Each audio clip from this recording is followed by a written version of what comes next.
हरे कृष्णा। आज का हमारा सत्संग श्रीमद् भगवद गीता के 11वें अध्याय का 55वां श्लोक। भगवान कृष्ण कह रहे हैं, मैं अनुवाद पढ़ रहा हूँ। हे अर्जुन, जो व्यक्ति सकाम कर्मों तथा मनोधर्म में कल्मश से मुक्त होकर मेरी शुद्ध भक्ति में तत्पर रहता है, मेरे लिए कर्म करता है, मुझे जीवन का लक्ष्य समझता है और प्रत्येक जीव से मैत्री भाव रखता है, वह निश्चित ही मुझे प्राप्त होता है।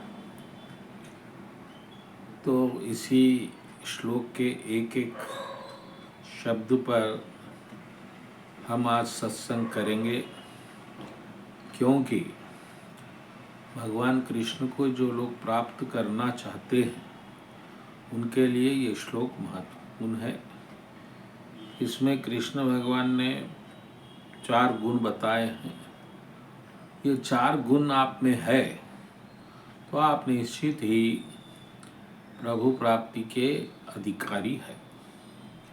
तो पहला मैं श्लोक का शब्द पढ़ता हूँ। मत कर्मा कृत मत परमो। तो 2 गुण बताए गए। पहले, मेरे लिए कर्म करता है। कृष्ण के लिए क्या कर्म करना है, इसमें आपको संशय हो सकता है, डाउट हो सकता है। तो कर्म जो है, अभी आप जो भी कर रहे हैं,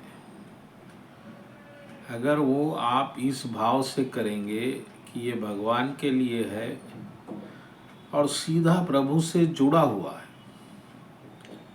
जैसा कि आप किसी अपार्टमेंट में कुछ वॉचमैन है, तो अगर ये भाव रखते हैं कि ये अपार्टमेंट का वॉचमैन भी सीधा भगवान कृष्ण के लिए है, क्योंकि ये कृष्ण की ब्रह्मांड है, ब्रह्मांड में दुनिया है, दुनिया में देश है, देश में बस राज्य है, राज्य में बस्ती है, बस्ती में तो कृष्ण से सीधा संपर्क है, ऐसा अगर भाव लाकर कर्म करते हैं तो वो भगवान कृष्ण का कर्म हो जाएगा। और अगर आप ऐसा नहीं करते हैं तो फिर आप जो कर्म कर रहे हैं वो खुद के लिए होगा, धन के लिए होगा, स्वार्थ के लिए होगा, तो वो प्रभु को नहीं पहुंचेगा, वो आपके बंधन का कारण बनेगा। तो भगवान कृष्ण को प्राप्त करने की पहला कंडीशन भगवान ने बताया, मत कर्म कृत, और दूसरा बताया मत परमो, मेरे परायण होकर, मेरे शरण में रहकर। तो आप अभी किसके शरण में हैं, इस पे थोड़ा ध्यान दें। तो अभी आप अहंकार के शरण में, आपका जो लाइसेंस है, अहम भाव है, मैं यानी मैं वकील, मैं डॉक्टर, मैं इंजीनियर, मैं बिजनेसमैन, मैं नौकर, मैं अमका तमका, ये जो आपने बनाया है आपकी दुनिया, विचारों की दुनिया से, ये इसको मिटाना है।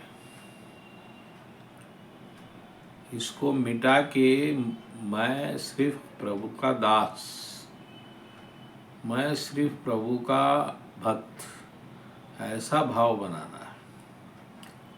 तो ऐसा भाव पहले बनाना है, फिर भगवान के लिए कर्म करना है। 2 गुण बता दिए। तीसरा गुण है मद भक्ता। अब सिर्फ ये सब नहीं, भगवान के भक्त भी बनना चाहिए। भक्त बनने का अर्थ है कि आप कृष्ण को भगवान स्वीकार कर लिए। अब कृष्ण भगवान है तो आपका जो संबंध है वो भक्त का ही होगा, तो ये संबंध पूर्ण हो जाएगा। इस तरह आप लड़की ने पति मान लिया है तो उसका जो पद होगा वो पत्नी का ही होगा।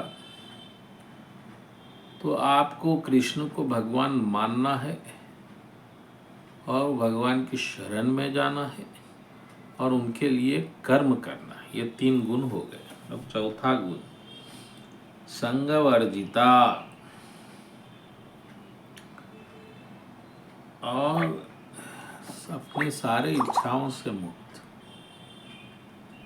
क्योंकि हमने जो भी इच्छाएं बनाई है हमारी स्वार्थ केंद्रित, ने पहले तो हमने अपना एक अस्तित्व बना लिया कि मैं हूँ, मैं ये हूँ, राम हूँ, श्याम हूँ, जो भी। फिर उसकी इच्छाएं बनाई, उसका स्वाभिमान बनाया, ये बनाया, वो बनाया। ये सब छोड़ना होगा, क्योंकि अब आपका अस्तित्व सिर्फ भक्त है।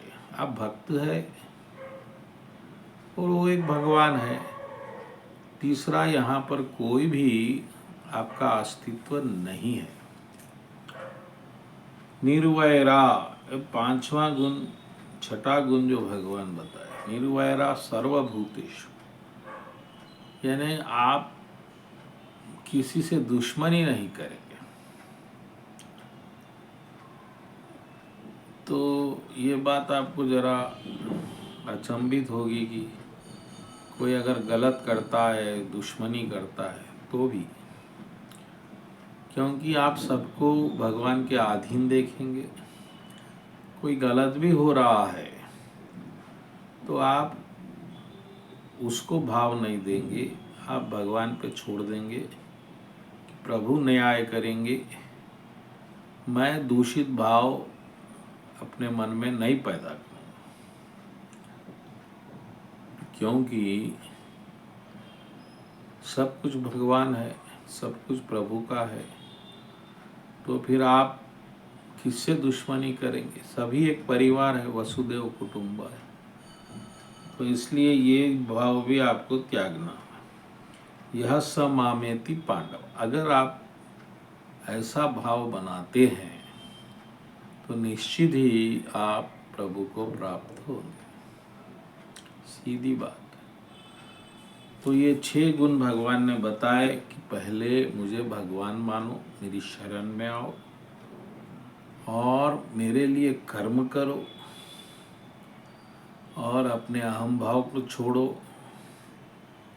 और निर्वैर हो जाओ और अपनी इच्छाएं खत्म कर दो। बस ये गुण आप बढ़ाएंगे या मान लेंगे इन 6 चीज़ों को, तो भी आप प्रभु की प्राप्ति निश्चित है।